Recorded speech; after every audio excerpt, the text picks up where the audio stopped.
Hi, everyone. Welcome back to another Saturday edition of To The Point podcast. As always, I'm your host, Noah Warren.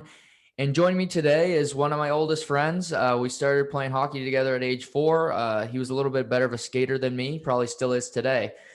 But I'd like to welcome to the podcast for the first time, Creighton Fillmore-Sanipass. Creighton, good to see you again. Hey man, how you doing? I'm good. Yeah, this has been fun, and you've been a supporter of the pod from the beginning, so I really appreciate that from you, and I thank you for coming on. Oh man, it's an honor. I know you've always been interested in this field, and the fact that you have your own show is really like it's inspiring, man. It's really cool. It's good to see you like pursuing your dreams. So hats off to you, and I'm glad I can support it.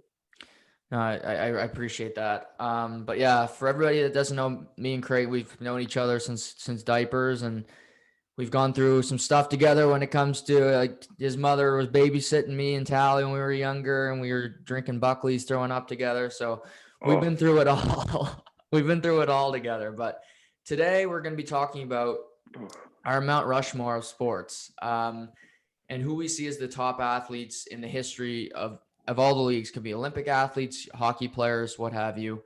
And we're going to go through our lists. And full disclosure, we don't know who we have on our list. So we might have the same people, but we'll go through it and we're going to have some fun here today. But before we get to that, Crate, you're a big Blackhawks fan. Obviously, no Captain Sirius to start the year, which I've been upset about too. What do you make of the Blackhawks start and where they are as a franchise? I mean, like Jonathan Taylor, he's one of my favorite players since he started in the league. Before he started in the league, when he started in the World Juniors, when he had that game in the shootout, I think he had like 3 goals. Yep. When he got that, it was just like, okay, like this guy is gonna go places, and then he just happened to go to Chicago, so it was really just like a perfect fit at the right time. And he's honestly been one of my favorite players since he started. So to see him out is really like, it sucks. But I mean, honestly, like they're not doing too bad right now. I don't know their stats. I've never been a huge number guy, and you can ask any of my math teachers that. But the I think they're doing pretty good. And like they still have Kane, and a couple of their rookies are stepping up, and they're still without Doc, right? Yep. He's out for the year. So like that's another person who would have made a difference on their roster, and unfortunately he had to miss out on the World Juniors too. So I think there's definitely room for them to improve, but I mean they're not doing too bad for the adversities that they have right now. Yeah, no, I agree. They're competitive. That's the best thing I can say about them. A lot of their games go into overtime, so they're getting points almost every night. And they're in 1-goal games. I didn't think they'd be a great team, but I agree with you that they've been competitive. Their goaltending has been solid for what they have. I mean, Lankinen's an unproven goaltender. Malcolm Subban, another guy who's kind of bounced around. Yeah. But, I give them credit for staying in the fight, so to speak. I mean, they lost to Columbus the other night, a 1-goal game. They've beaten Carolina in a couple 1-goal games. So for a team that's not a huge favorite, doesn't have a lot of talent, they play hard. So you got to give them that much credit. Oh yeah, and that's honestly like when it comes down to it, if it's a close game, like you said, like they've been in, like that sometimes does win games. Mm-hmm. Just that grit that you find deep down, and the other team might not have it. So that sometimes is the difference maker. Yeah, no, and yeah, like you said, the rookie Pius Suter's got 6 goals. I think Boquist has showed out well so far this year. They got to make some decisions on the likes of Duncan Keith, Patrick Kane moving forward if they really want to rebuild. But it's interesting with them as a franchise because they can go through a rebuild and not feel bad about it because they won 3 Stanley Cups. There's teams that Yeah, rebuild that Toronto, for instance. It's not as great of a sell because you didn't win anything before you rebuild. And in Chicago's case, they should rebuild and feel no guilt. And I think fans will accept it a bit better. Yeah, I think the fans will accept, like you said, because the fact that they've won 3 Stanley Cups since their last rebuild. Like since they picked up Taves, Kane, Seabrook, Keith, all at that time.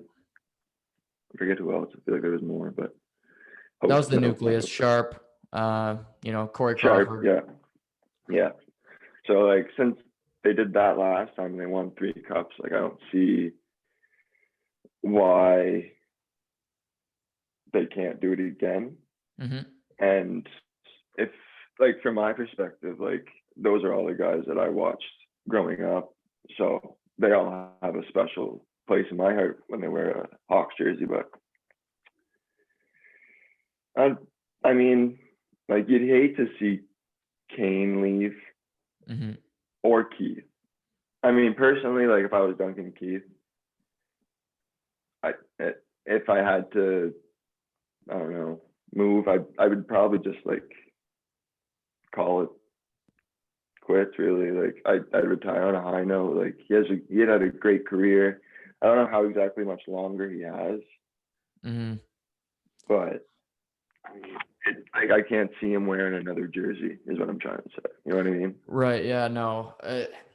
It's tough. I think unless you're going to a team where you think, okay, I can win a cup this year. Like there's trades where it's made where you go, I don't know if we're good enough.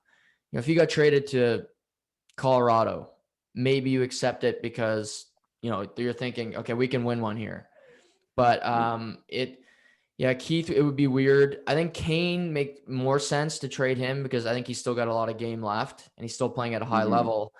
And I'm sure he's kind of like Sidney Crosby mold where he's thinking, I can win another cup, just send me to the right team. And maybe, that makes more sense to me. Yeah, no, I agree 100%. Like, I think Kane has more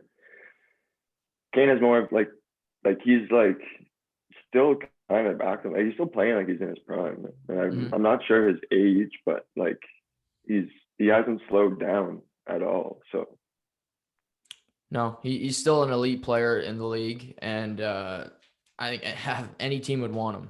And he's making $10.5 million, but it's still not that big of for the way he's playing. It's not insurmountable to say, okay, well, we can move heaven and earth to get him. Like teams would. He's still that good of a player. So we're talking about champions here, and we'll start with the Mount Rushmore list, and I'm going to let you go first, but you can go in any order. Again, our lists are not based on, who we think is the best athlete of all time. We can comment on that at the end, but just start us off with who you had first, who you thought of first on your Mount Rushmore of athletes. Well, I'll go for the obvious one. You know what I'm thinking. Like he just won his 7th ring, more than any NFL franchise. So I'm gonna go Tom Brady for my first pick. I think the biggest thing for me is he won 6 rings before he made the move to Tampa. Right. And the fact that him and Gronk, like, and the initial 2, him and Gronk were the first moves, and then they picked up Antonio Brown and Brown, Fournette. Yeah, they Fournette. Yeah.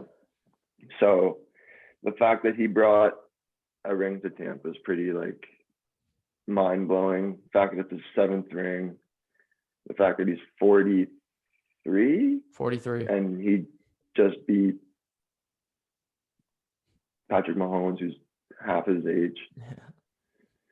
But like, give it to Pat Mahomes. Like he had a crazy game too. Like it wasn't up to just them, but like Tom Brady didn't show any let up or anything. No. He's just he's incredible. Yeah, really, he's incredible. He is. The best thing that you can say about Brady is he does what it takes to win. He only threw for 200 yards in the game, but that's all he needed to throw. He didn't try to force things. He didn't create turnovers for Kansas City to get back into the game. And, he's a system guy where he buys in and he does what it takes to win on a given day. And I mean, yes, 7 rings. I mean, that speaks for itself. Yeah, I think he's obviously wants more. I mean, Coach Belichick has 8 he's got 2 with the Giants, 6 with New England. I'm sure he'd like to get 8 or maybe even more because there's that rivalry there. But Yeah. I mean, yeah, it's hard to overlook Brady as an elite athlete of his generation, one of the best of all time for sure. Oh, like, and the fact that he started his career being picked, 199th. yes, I was gonna say 200, but I knew that wasn't right. That's why I stopped. Yeah, like, it's just a Cinderella story, really. Like, Yeah. overlooked, underdog, and now he's the GOAT. Like, Right. It's funny too. You mentioned the underdog thing. He comes in an underdog, and now he's hated because he wins so much. You know, it's such a metamorphosis from being the guy you root for, and now nobody roots for Tom Brady. I mean, nobody roots for the Patriots when they were winning, or I don't think a lot of people wanted Tampa Bay to win this game. I think a lot of people wanted Kansas City just because they want that fresh face. But yeah, he's an interesting guy because he's just like a generic white dude who's kind of like gives you the kind of that loser dad vibe. Like, again, for yeah. being the GOAT, like he kisses his son on the lips, which is still really uncomfortable for me. But yeah, you can't question his Also, winning. But yeah, did you see the videos of him after the parade? yeah, he was having a good time. Oh man, I would too after 7 rings though. Oh yeah, I mean, people that said that like he was going, I'm like, come on, Karen, let him have some fun. Like, it's his Yeah. 7th championship. He's, the GOAT quarterback. He's just let him have some fun. Like, who cares if he got a little too drunk? We all have been there. Yeah, he probably drinks like every time he wins the Super Bowl, and that's it. That's Like, basically what they said. Like, he hadn't drank in over a calendar year. So, yeah, I mean, and you're like, gonna be a mess. oh yeah, plus he's like 43 years old, so like, Mm-hmm. why not? Like, Yeah. Who knows? I mean, we don't know. He might be back next year. He might never win another one. So enjoy it while you can. You're in Tampa exactly. Bay. It's 29 degrees out. You're on a boat. Yeah. Yeah. Like, why not? No, That sounds like paradise to me, man. agree completely. I'm glad that he got that gooned and had a good time because that was just refreshing to see Tom in that light, not just, golly gee whiz, Tom Brady, like, Yeah, company line. that's hilarious. Yeah. But yeah, I was gonna put Brady, but I figured you would, and I like to pick people that that people don't like me to pick sometimes. So I went off of Brady just basically to piss a couple people off. Just because that's kind of my MO. And I went with Sure, Lawrence man. Taylor. Lawrence Taylor is a pass rusher in the 90s, and I think, for me, he's the best football player ever, and that includes Brady. Again, he only won 2 Super Bowls, but this guy changed the game. When I think of Mount Rushmore, I think of how did these people impact the sport? And he was a terrorizer of offensive lines. If you remember the movie The Blind Side, when Sandra Bullock's narrating the start of that movie, when they showed Joe Theismann's leg getting snapped, Lawrence Taylor did that. I know that's a great movie. Yes, I love that movie. Yeah, he changed the game so that the left tackle position could now be making the second most in a team behind the quarterback. He changed that financially for O linemen and even for outside linebackers to make as much money. He had 132 sacks. He's got the record 20 and a half in one season. He won an MVP award as a defensive player, which never happens. I just think when I think of Mount Rushmore, I think of how did you change the sport? And I think Brady is a great winner, and he is on the Mount Rushmore. I'm not saying he isn't. I'm just nitpicking because that's what I like to do. But this guy just changed the defensive play and changed football, and that's why I put him on the list. Yeah, no, and that's totally like fair. Like I figured you would definitely have different names than me because you know like everything. And folks, I'm telling you, there is not a fact that you can run by him that he won't know. I tried. It doesn't work. Like, especially football in the 90s was totally like, It was a different game. oh man, they were like, they didn't feel them. They didn't feel their bodies when they played. Like they just Yeah. ran into stuff, and if it hurt, like give me some adrenaline and get me back out. And like that's crazy when you think about like having all these men that are over like 250, like 6'5", like 6'6", like those are some big boys.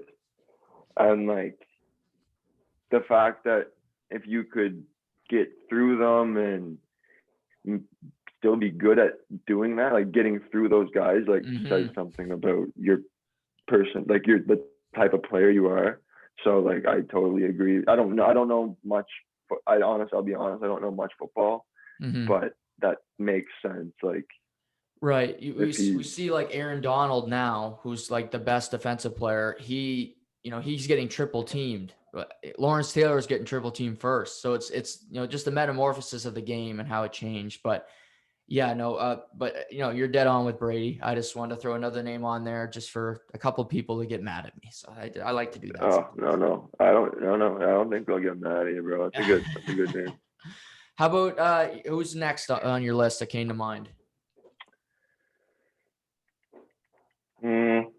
Well, there's a couple really, but I just did football, so I'll go with another obvious one, Michael Jordan. Yeah. Like he changed the entire face of NBA from on the court to off the court to like publicizing. Just being a public figure. NBA. Like he still is, and he's like, I don't know if I assume you watched The Last Dance. I loved it. I've seen it twice. Dude, that is the greatest documentary I've probably watched.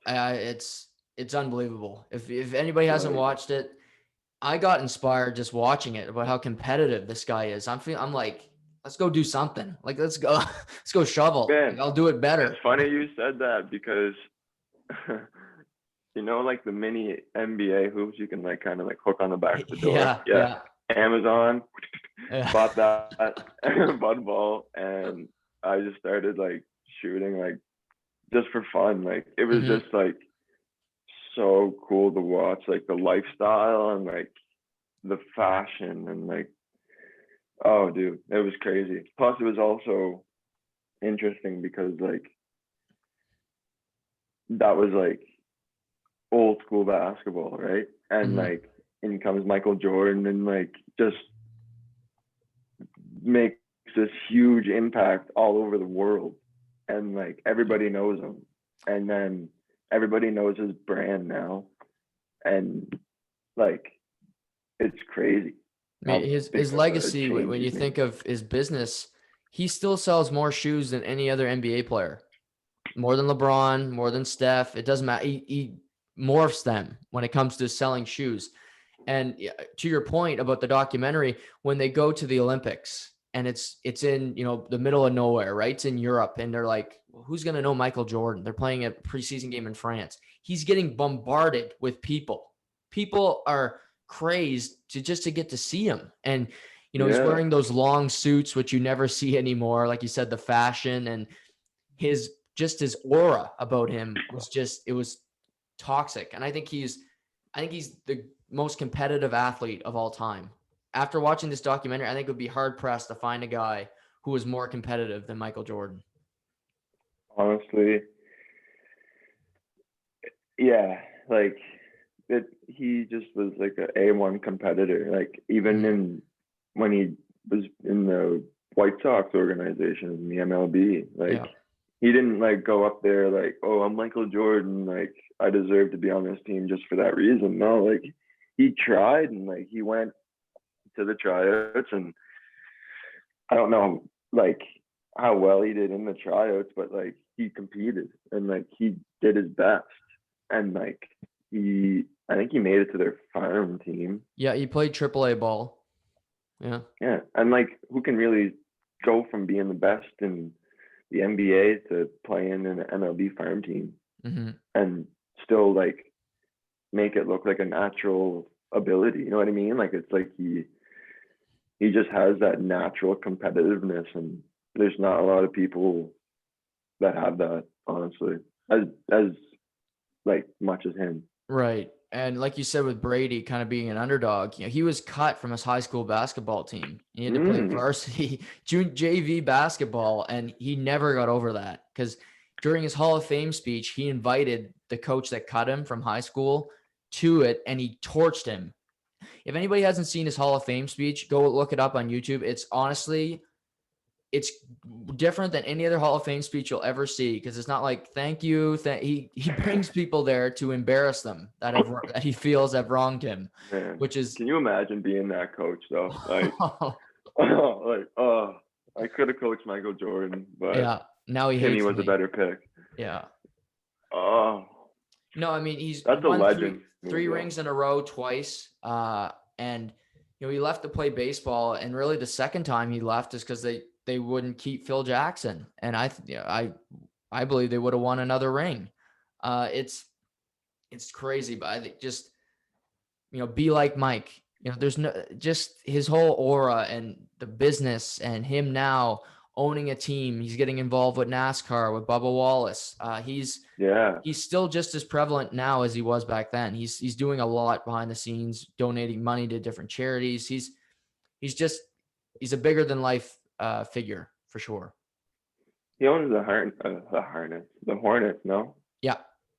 Charlotte Hornets. Him and they've been struggling. He hasn't been a great owner or a GM, but he's got LaMelo Ball down there now. So him and LeVar, maybe they can partner up and sell some merch. I'd buy it. Yeah. I figured you might. Yeah, I'd buy it. Thought you might be a customer. Air Jordans with some BBB on it. Yeah. Big Why baller. not? Yeah, the big baller brand. No, yeah, I'm right with you. I had Jordan on my list as well. I had such a respect for him before, but after that documentary, this is incredible. Like it's away, the best man. the best documentary I've ever watched for sure. Oh, it's crazy. Who do you got next on your list? Isn't it a year ago? Well, I had Jordan too, so we're simpatico there. Okay. I'll go to a different sport.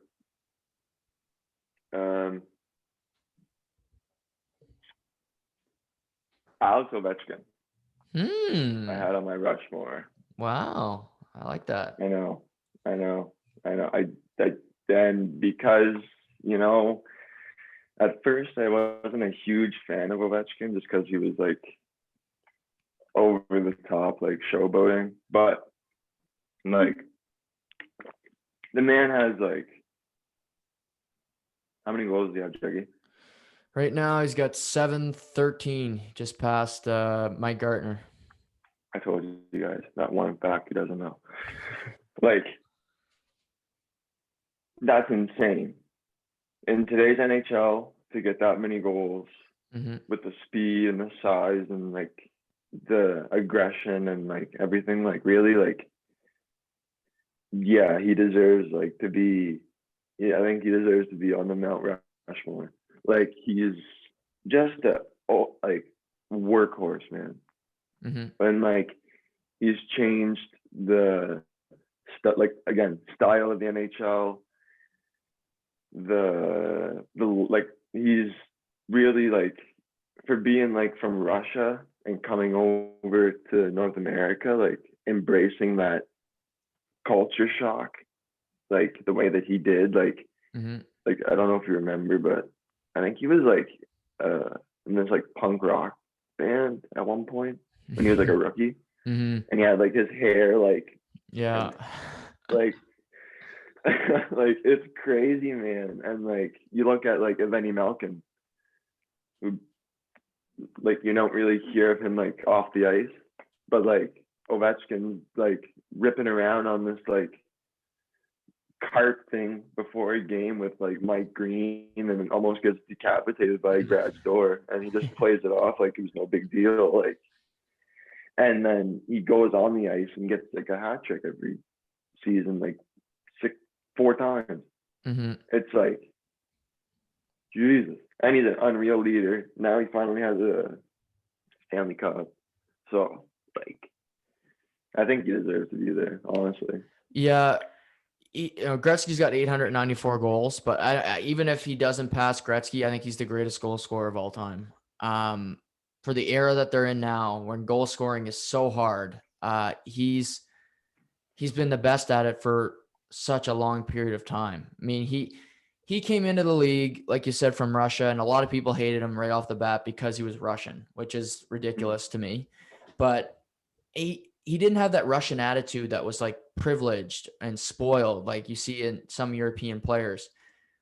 He bought in. He won the Calder Trophy, just so everybody remembers. He beat Sidney Crosby for that award. That did happen.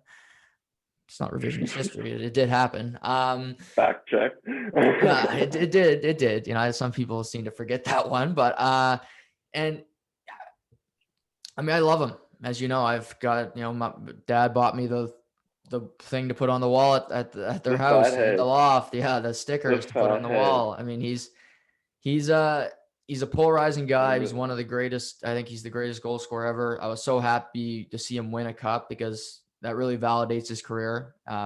Forever the knock was he could never win one. Well, he's got one now. And but for sure, I mean, he's a first ballot Hall of Famer. You can book it already. And he's ran that Capitals organization well for a long period of time. So great player. And I like that you put him on your list because I didn't think I didn't see that one coming. Boom. Yeah. And like the energy he brings when he scores a goal, man. Like when he like that whole place goes nuts when he scores. And like if I was on his team, like just seeing that would be enough to like really like that would spark me. And like I can only imagine what it's like playing with him.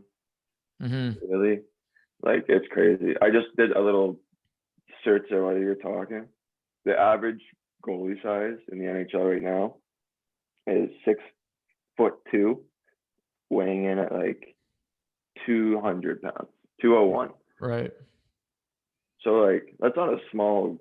That's a big man. Yeah. And like you look at guys like Ben Bishop, who's like 6'5". Yeah. He's a big dude. You got like Vasilevsky's a huge man. Goalies are getting bigger and bigger.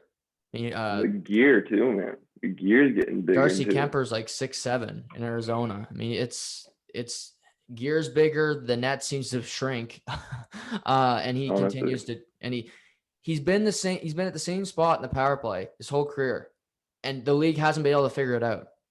Like he hasn't moved an inch, and they can't stop him from scoring there. It's crazy. His shot hasn't changed. No. Like it's still the same. Like take a couple like little C cuts back, and then boom, every time. But to be fair, I wouldn't want to block that. Hell no. I'm gonna him, Shea Weber, Z. I'm not getting in the way of that. I'll pay $10 to the goalie for his pain, like to get therapy or something. Yeah. I'll put that in the pot because I'm not getting in the way of that either. No fucking way. I'll take the minus. Yeah, I'll take the dash too. That stat's dead anyway. So who cares? Yeah, 100%. When it comes to hockey, I went obvious on this one. I took Gretzky. Again, I think you could make an argument for Mario Lemieux. You could, I'm sure some people would make the argument for Sidney Crosby. Just for the record, I like Sidney Crosby. He's just not my favorite. Everybody's got he's just not my favorite guy. He's a great player, just not my personal favorite. I mean, Gretzky speaks for himself. 4 Stanley Cups. I mean, his statistics are just incredible. 2,857 points. I mean, 1,963 assists. It'll never be done. Like that'll never be caught in today's game. And he, again, changing the game. When he got traded to LA, he brought hockey to California. He changed it out there. They never thought about hockey. They didn't know what hockey was. And then they see this guy named Wayne Gretzky coming into town. Look at the teams that are out there now. Anaheim, San Jose, LA. They were there, but before, expansion teams that you would never have seen if Gretzky did not play there. And Arizona. I mean, it changed the league, and you can have warm weathered cities out west, and they got a pretty good hockey market there now. And a lot of credit goes to Wayne Gretzky for that. Yeah, dude, even down south, like in Florida, they have 2 teams in Florida. Oh yeah. What? And it's funny because one team gets a lot of a good fan base and the other one doesn't get any, which is I don't it must just be a city thing. I don't know, but right. I guess Tampa does have a pretty good team. The Florida has a good team too, but yeah. The fact that they can have 2 teams in Florida, and like you said, I'm pretty sure there's 4 teams in California, opposed to when did it used to be the California Golden Seals that? There used to be 1 team. Yeah. And was LA in the league then too? Or was LA was just getting going. So it was those 2 in California. Yeah, and then the real big threat was that California, the Seals were going to fold because there was nobody was going, and then the LA team was kind of hot because it was LA. I mean, people are going to see it, but even the LA team didn't get great crowds, and then you get Gretzky in LA, and kids started signing up for hockey and it started programs out in LA, and it's changed. We see so many guys come from LA now. Austin Matthews from Arizona. Why would you play hockey in Arizona? He could have played any number of sports, but he comes from a warm weathered city. And now, there's some great players that come out of California from the, U.S. National Development Program that, and that's Wayne Gretzky, a Canadian who really had a big impact on that. Yeah. I never honestly thought about that. And now that you mention it, he probably I remember seeing in a magazine one time an ad, and it was an old magazine. Actually, no, I think it was on Facebook, but it was from a magazine, and it was a picture of Wayne Gretzky walking down the beach with a hawk, he was Paul Bunyan or something with a hockey stick and skates on the back, and oh dude, it was the great I forget what he said. I forget what the title said, but it was basically just referencing the jump from where he was playing to LA. Right. And it was, I've never thought about how big he would have made hockey in LA. That's a good point. And again, we think of nicknames, the great one. He made Edmonton the city of champions. They changed that name now that they haven't won in forever. But great player, and just growing up watching hockey, it's hard not to respect Wayne Gretzky. Who do you have next on your list?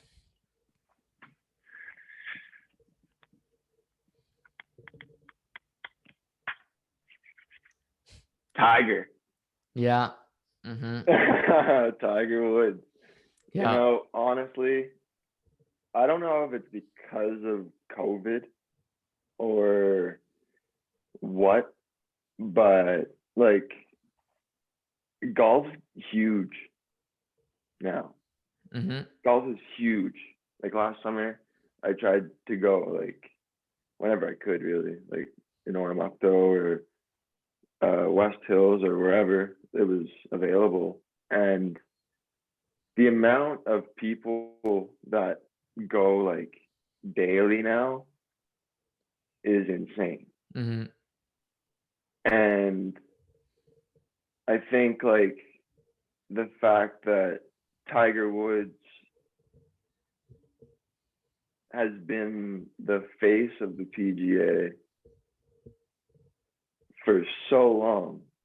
Like he used to have, I don't know if you remember those games, like Tiger Woods PGA Tour. Yeah. Mm-hmm. Those were great games, dude. Mm-hmm. And then he had his little PS2. Yeah, dude. Yeah. Yeah, that was the greatest. Oh, do you remember when you had your pull down screen with the Yeah. projector? Do you remember that? Yeah, I remember. Oh, that was a Good gaming bargain. days. Anyway, Yeah. friggin' get me off track and stuff.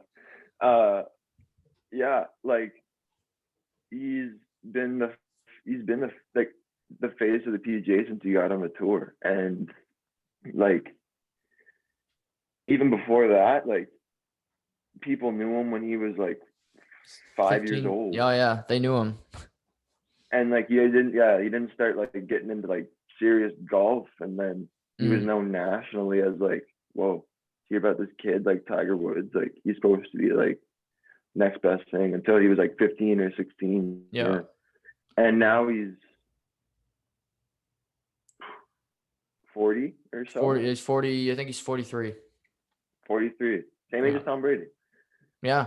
And like he's still like up there. Like Still a now competent there's golfer. a lot of like, yeah, and there's like a lot of like younger golfers who like Justin Thomas or Bryson DeChambeau, Mm-hmm. like those guys who are young, Dustin Johnson, and they're so like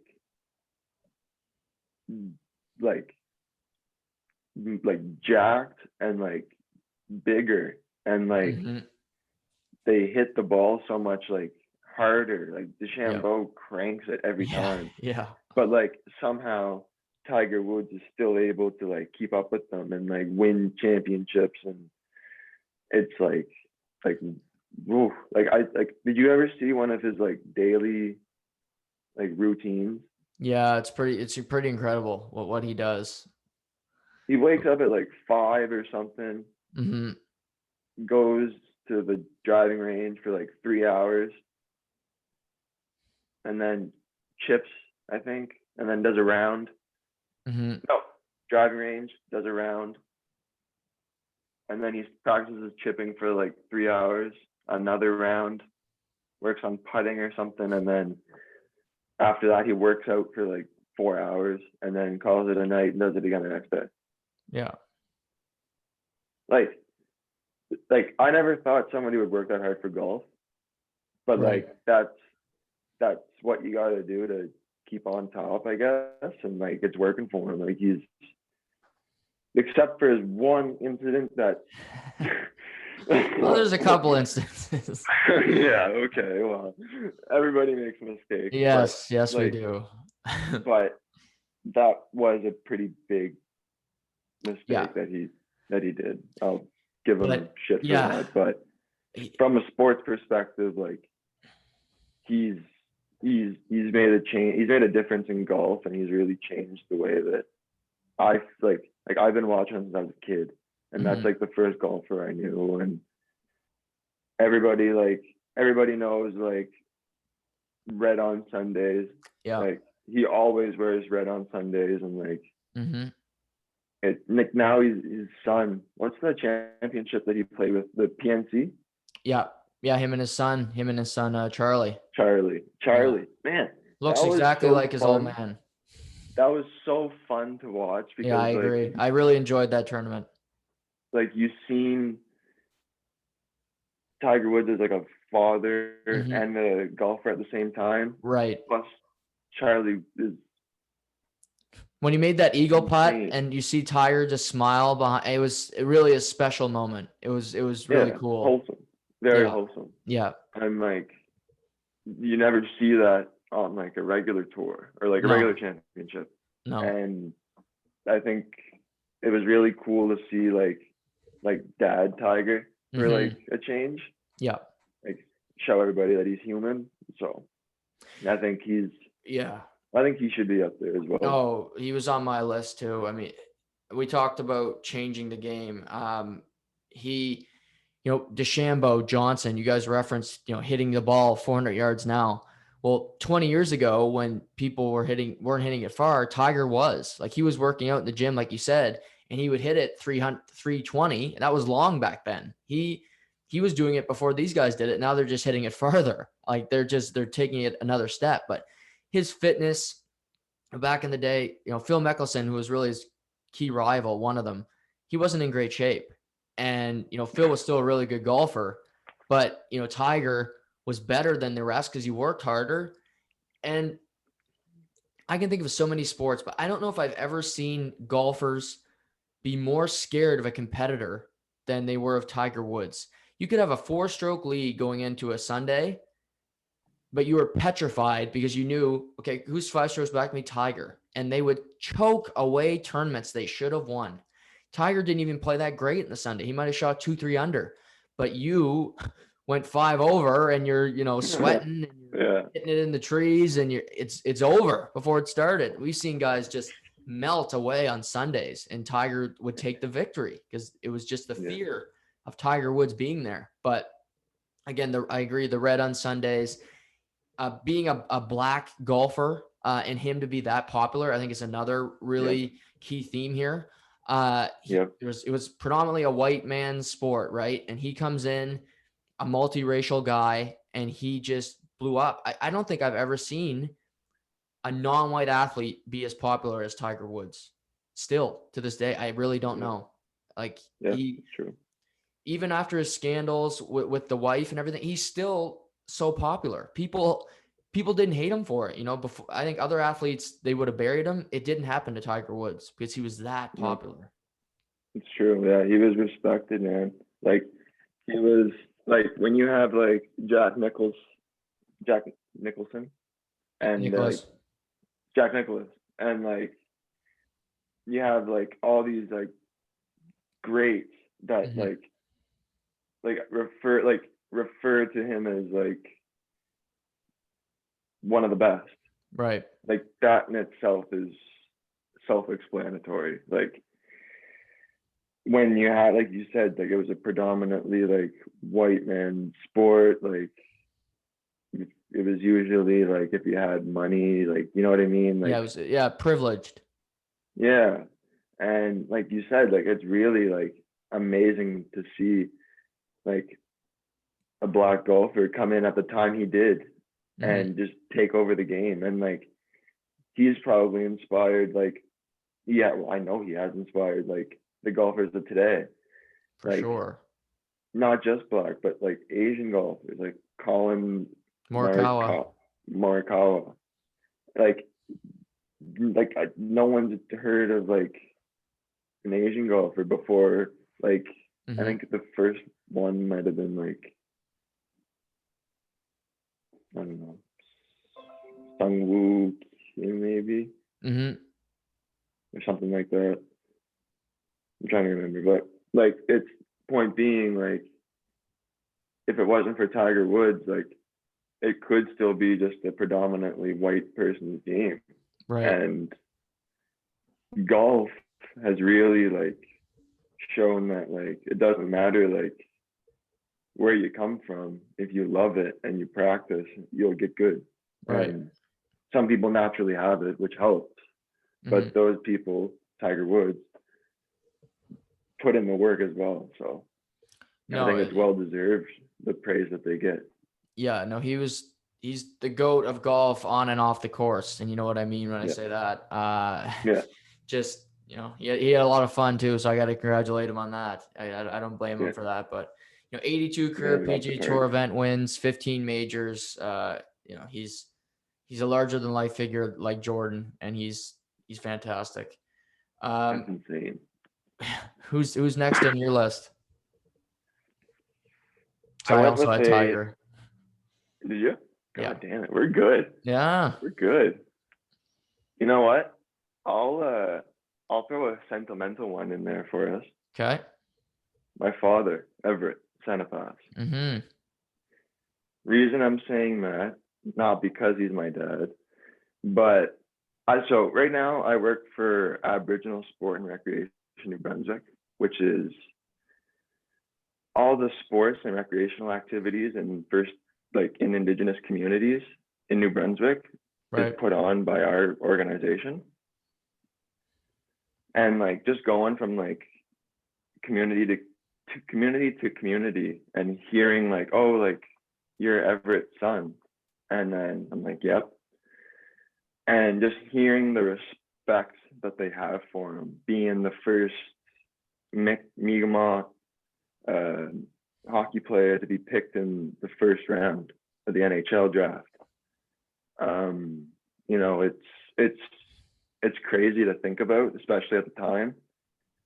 And like, I'm so proud to call him my dad, and it's really special to be able to hear those stories and like be able to like fact check it and be like, oh, like yeah, he actually was picked. And like I think he really like inspires a lot of Indigenous youth to pursue hockey, or not just hockey, but whatever sport they feel they want to Chase. like pursue their whatever dream they want to chase. And you know, like you got to put in the work, but it's possible. Like he's from Ojiboktuk First Nation, and he made it to Chicago and Quebec.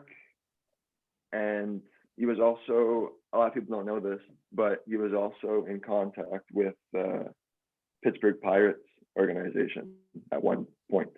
Wasn't, I don't think it was to go like in this, like, but I think he had like a invite to a farm camp. But yeah, Right. Pirates. So No, I mean, I like that one. yeah. So I that's I'm a bit biased, but I think all jokes aside, like he has made a difference in the sport. So because I know like there's the first Indigenous person who was in the NHL was Fred Saskin, who unfortunately actually passed away this year because of COVID. Yes, right. I seen that in the news and I was like blown away. I was like, oh my God. But yeah, Dad was the first Mi'kmaq person to be drafted in the NHL and in the first round. No, I mean, clearly, again, it's you're coming from small roots and you get to somewhere big. I mean, that seems to be a key thing in the greatest players. I mean, we talk about Tiger Woods. He did not come. You know, Earl was crazy about him getting into golf, but he wasn't a rich guy, so to speak. Earl. Yeah. You know, Wayne Gretzky came from humble beginnings. His dad played, but again, your story is a good one. I agree that it's about perseverance and about work ethic. And, if you have a dream, you can chase it. And for, it's like you said, in your Mi'kmaq community, even you see guys like Ethan Bear in the NHL now, Jordan Nolan, who won 2 Stanley Cups. It's about, seeing somebody that's like you, or, or somebody that's you can relate yourself with and say, well, if he did it, why can't I? Like I'm just as good as him. And you use that as your motivation, and as your in the back of your head, when you hear like, this will never work, you can say, you know what, it's going to work because it worked for Everett. And I think that applies to, future Mi'kmaq and other First Nations players growing up today. Yeah, dude, absolutely. Like it's cool because he stopped. He retired in '92 with Quebec. He had a back injury, so he had to retire. And no, he didn't retire with Quebec, but he did stop playing in '92 because of an injury. And like today, like I unfortunately didn't get to really watch him play because I wasn't born yet. But like, there's kids who like rip around in like arenas, and like it's funny because before the Ojiboktuk arena burnt down, like we had ice time there before, like for work. So we invited like a group of kids to come to the ice time. It was like 3 hours long. we just did drills and had a little scrimmage at the end. And Dad came on the ice with us, and seeing everybody, like all the kids, like really like look at him and be like, oh my God, like he played in the NHL. It was really like rewarding. It was really like interesting to see, like, wow, like they know him. So it's pretty cool. No, very cool, and yeah, I'm glad you shared that because that's a good one. Just Yeah. again, uh, I put I got Serena Williams, and I put Serena Williams, and I think you could make the argument that she's the greatest athlete of all time, and 23 Grand Slam titles, 98 career single title victories. She changed women's tennis. She changed tennis. The way the power that she plays with, the ferocity and the competitiveness. Women's tennis did not know what the hell it was getting hit with when Serena Williams came in, and she's been the dominant figure in women's tennis for 2 decades now. And she's 37. She won a Grand Slam while pregnant, which is just crazy. That She's is, yeah, that's wild, yeah, man. yeah, Oh my God. yeah. And again, when it comes to, being a noticeable figure, when you think of Nike, you think of Tiger, Serena's right there. She's had such a dominant run, and yeah, she's huge. I mean, she's fantastic. Man, I 100% agree. Like when you think of tennis, you used to think of like Milos Raonic, Raonic, The Canadian. yeah, Mm-hmm. and like you think of like Roger Federer, Federer or Nadal. Rafael Nadal, Yeah. exactly. And like now, everybody knows who Serena Williams is. Like it's like a household name. Like there's like people in Fredericton who like admire Mm-hmm. Serena Williams, and like I really like can't blame them. Like she is a like athlete, man. Like she loves her sport. She loves working on her like abilities, and like Mm-hmm. that's why she's one of the best. Like she just doesn't stop working. Like she, like you said, won a championship while pregnant. No man has done that. No, like what? Yeah. Like how is like that? Like that doesn't make sense. But like she did it, and it's really like that. That in itself is just an incredible like story. I don't know if it would be like this. I mean, I assume it's safe because she did it. Yeah. She's got But like, her kids, I think it's 3 now. So yeah, she's fine. like healthy baby, so it Mm-hmm. clearly didn't cause any harm. But like the fact that she was able to play against another tennis player who was 100% health, like Mm-hmm. not pregnant, like and still win is insane. Like it's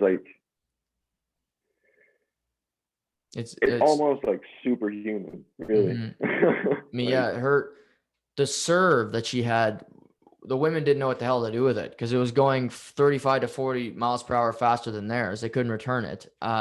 You've seen them, the women's game has changed because you're seeing them start to have more power, have focus on that more because they know even if now at 38, if you play Serena, you're going to be in trouble if you can't return her serve. It's still that fast. And yeah, I think for women growing up, you can obviously, if it depends on the sport you're playing, but if you're a woman growing up in sports, I think you got to feel pride towards Serena Williams. You can say, well, Serena is the biggest figure in tennis maybe ever. I mean, Federer does a lot of commercials, does a lot of stuff, but Serena is that strong black woman who just took over a sport, and for women's tennis hasn't even had a close second when it comes to popularity over the past 2 decades. I mean, it's been a runaway train. Serena Williams and then whoever else the hell is trying to hang on have come and go.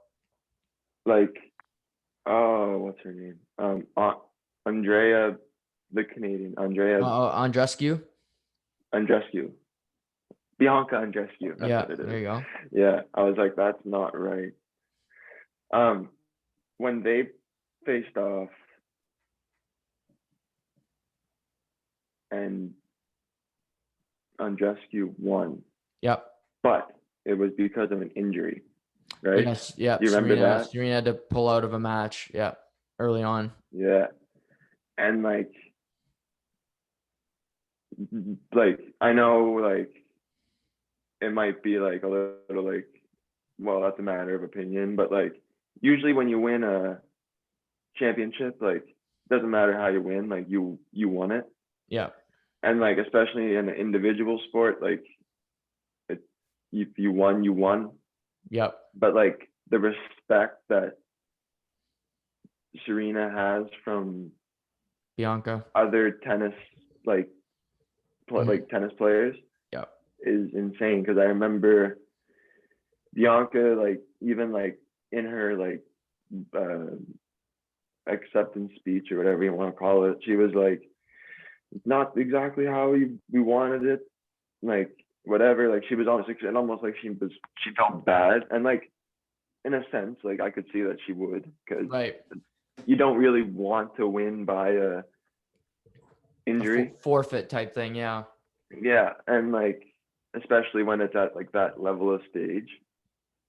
But I just remember her like feeling bad about like, and her like worrying about Serena and like what, like how she's gonna recover, and like while she's holding the trophy and stuff, like it's just like her mind was focused on Serena Williams. And like really like at that time, like the talk was about Serena Williams. It wasn't even about the, except in Canada.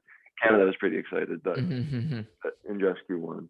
But like everywhere was just like Serena Williams was injured. That was the headline. Yeah.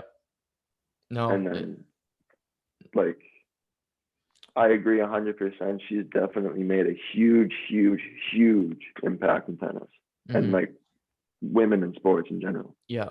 But yeah, Serena's been just a huge figure in the sports world for forever, and she'll be remembered forever as the greatest women's tennis player, maybe tennis player of all time. Oh, for sure. Do you have any other players on your list? Well, actually, if we're going for women in sports, Hayley Wickenheiser. For sure. I remember her being on Team Canada for the women's national team when I was literally like 2 or 3. It would be like 2000, 2001. Yeah, right? They would have been in the Olympics in '98 and then in 2002. Yeah, 2002. And like I remember, like I always remember Hayley Wickenheiser, and like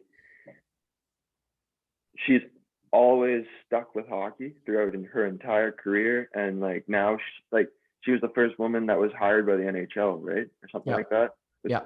With Toronto. And like that's insane. Like that was never done before, and to be done by one of the original 6 teams with like the pressure that comes with Toronto Maple Leafs as it is. Yeah. And the history with Toronto, and the fact that she had the hockey history that she did, like that's really like I don't really hear that talked about too much anymore. And like it's still like it's like really like it's making an impact, man. Like now there's the 2 female referees at the Super Bowl, right? Yep. Yeah, that was cool to see. Yeah. And Major League Baseball hired their first female GM. Yeah, there was one in NBA.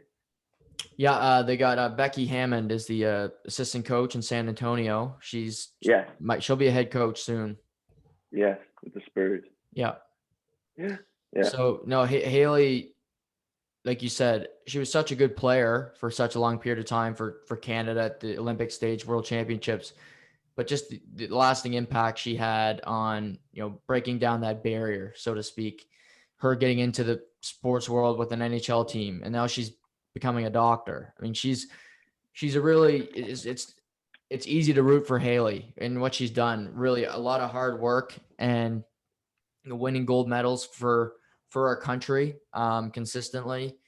And yeah, I mean, I'm sure the female hockey players from Canada, when you think of female hockey players, you think of, Haley Wickenheiser, and she's been the face of that for a long period of time. And I think because we see such great women's hockey teams at the Olympics, it's big part due to her and, her counterparts that followed after. Absolutely. Like Kathy Campbell is another one that would be up there. Right. She works for Hockey Night in Canada now. Yeah. Sportsnet.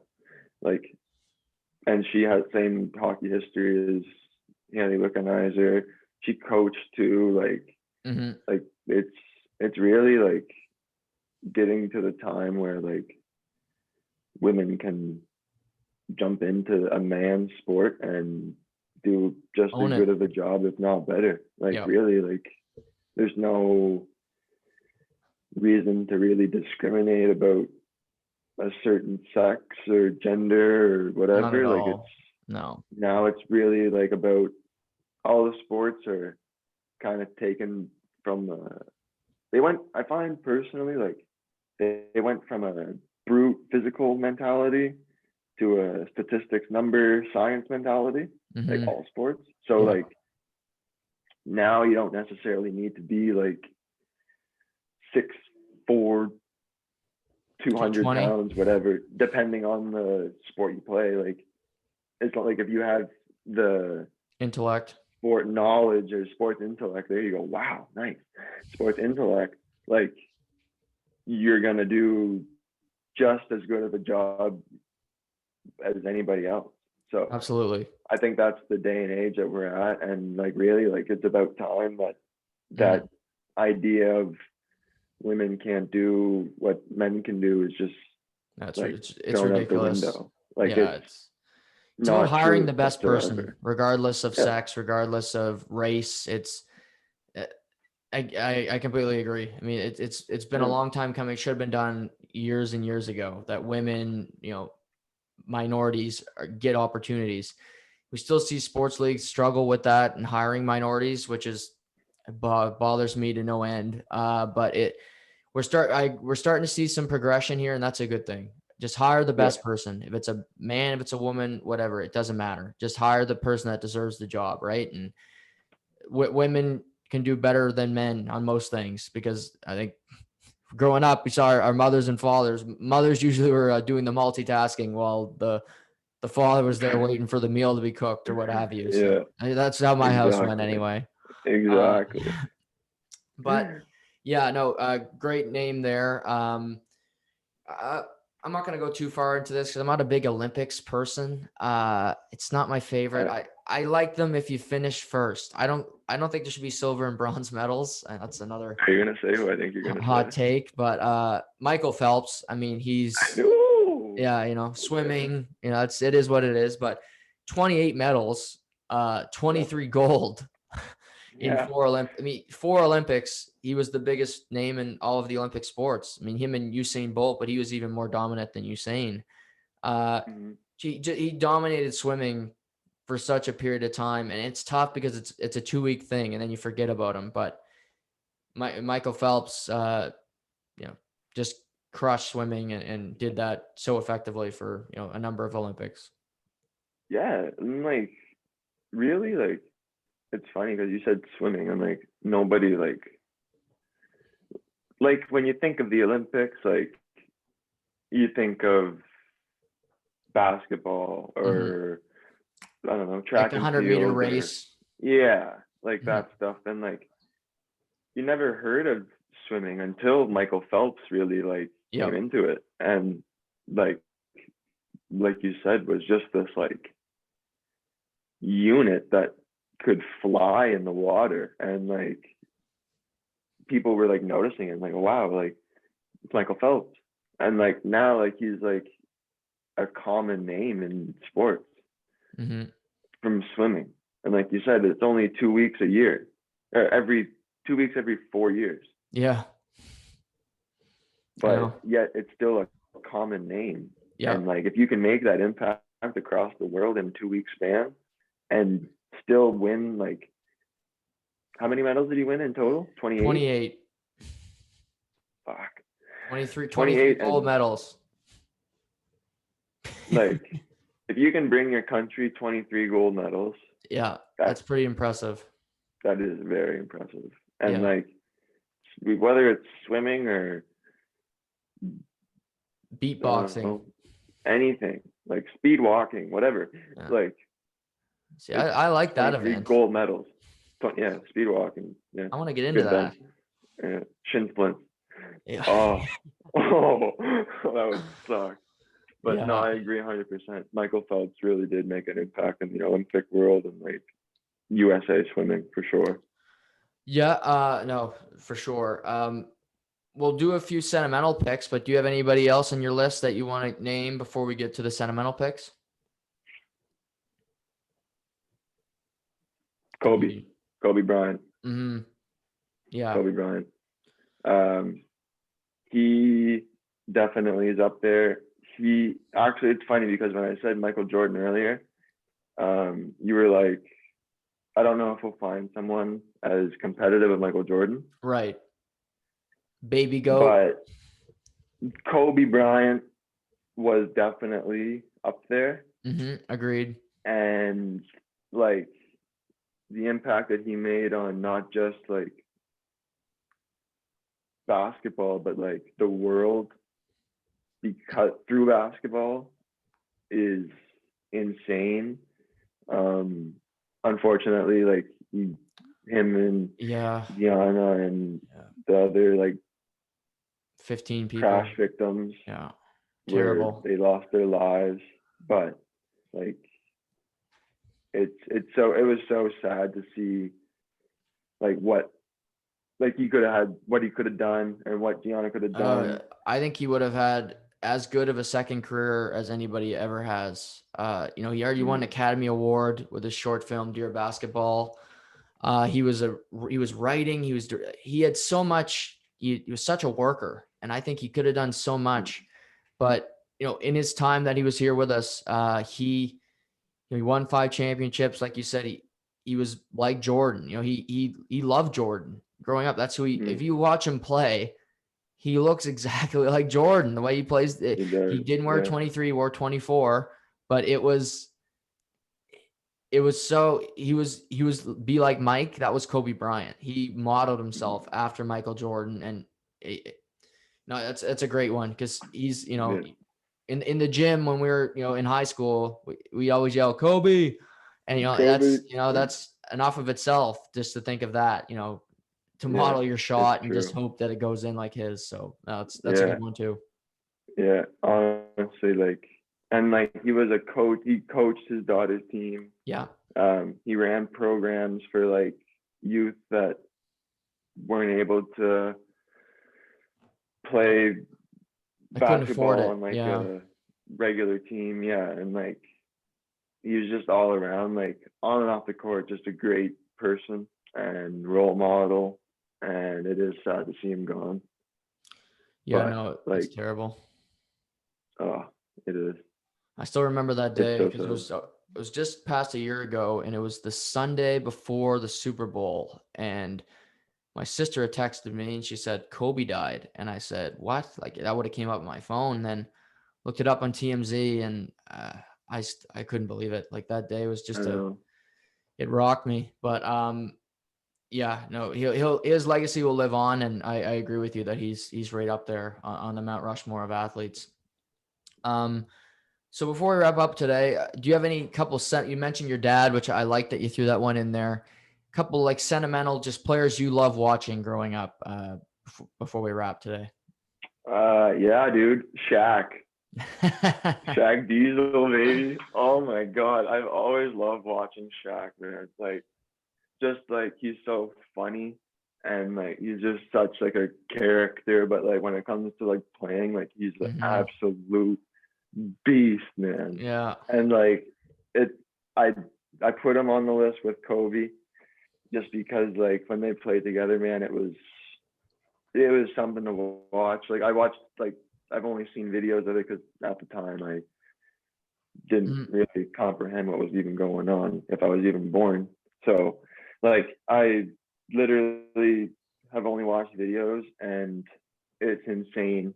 Like the chemistry that they had, but like the love-hate relationship that they Yeah. had Yeah. too. Like, it's it's pretty funny, and like the fact that he's a DJ, and he's what's that show?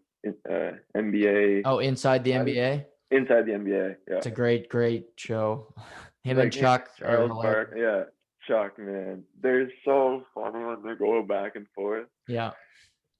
and like he just brings such a light to just him. Like he's this big, like 7 foot, like huge Yeah. guy, and like yet you see him like DJing, and he's just like loving it and vibing, and like he just loves life, and he's not afraid to like be like silly or like act foolish or whatever. Like he's just Right. himself. So No, yeah. I think I'd put him up there. Yeah, he's one of the most physical, unstoppable forces in the history of the NBA. I mean, you Yeah. threw it to him in the post. He was 7 feet, 300. At some points, he was playing at 350 pounds. Good luck. Yeah. Good luck guarding that when you're, Yeah. 7 foot, but you're only weigh 210. I mean, Draw charge. yeah.